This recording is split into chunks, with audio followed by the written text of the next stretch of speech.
Welcome to the Jaron Jarvis channel. I am Jaron Jarvis. Today, I would like to introduce to you, two little boys have moved into our house. I returned home from school to find two little boys sitting on the couch. One was blonde and the other red-headed. The boys looked to be identical other than their hair color.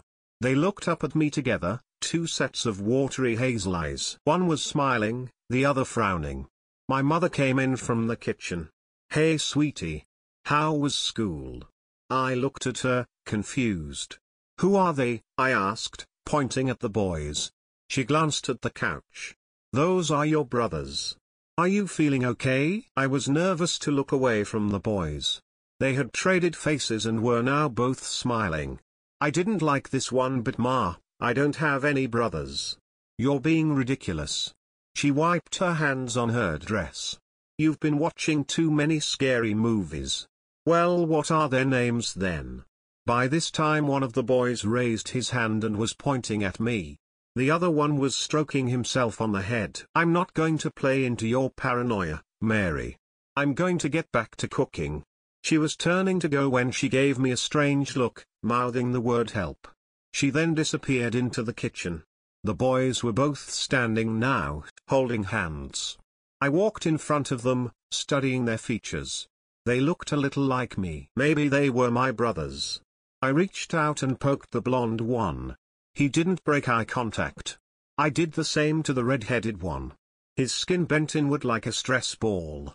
My finger felt greasy. "I know you two aren't my brothers." The blonde one responded, "We are your brothers. We have always been your brothers." "What's my full name then?" The red-headed one blinked and the blonde one flicked his tongue. "Your name is Mary." His voice was a bit garbled. "No, it's not," I replied, a smug smile on my face. "So are you going to tell me who you are?" The boys reached out and tried to touch me. I backed up. I didn't want their gross little hands on my skin. They were clearly not of this world. I wasn't afraid so much as annoyed. "You know this weird little kid trope is really dated." The blonde one sighed. "We are your brothers. Listen to me." I reached into my backpack still on my back and pulled out a sharp pencil. The red-headed one recoiled. "I will pop your little friend here if you don't start being honest." The blonde one stepped in front of the other, spreading his arms. "Fine. I'll tell you everything. But just answer this, why doesn't my shielding vortex work on you?" "Shielding vortex? No wonder you decided to look like babies. That is kiddie equipment." I ruthlessly stabbed the red-headed one in the neck. It voicelessly began to deflate, just a slight whooshing coming from the hole. The blonde one screamed, "Why did you do that?" "Because this is my planet. Your kind aren't welcome here." I wrapped my hands around the boy's neck and lifted him off the ground. "Now you get into that shitbox you call a ship and go home. I don't tolerate your kind here." I threw the boy to the floor. He frowned. He grabbed his arm and unhooked it from his shoulder. The face suddenly went blank. From inside the armhole came crawling out a bug-like creature the size of a small dog. It hissed at me and then slithered out the window. "And now I have to clean this shit up," I mumbled, grabbing the boy's husks and hauling them up to my room. I took a long breath and sat on the bed. I had been battling these idiotic alien creatures for far too long. They never get the picture that this world belongs to me. Slowly I reached behind my hair and unlocked my skin. It slid easily off of my frame. The skin suit was in desperate need of cleaning. Plus being stuffed into that bag all day got on my nerves.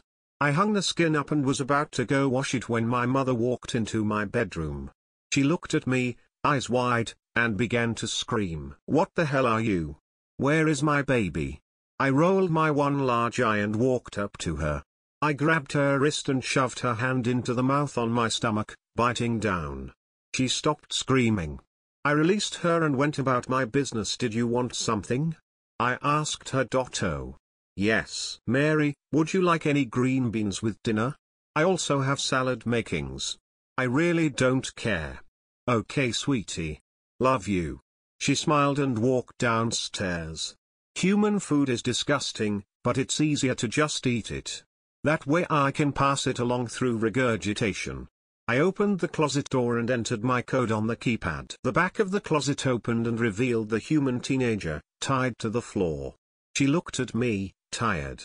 She was skinny and her muscles had atrophied.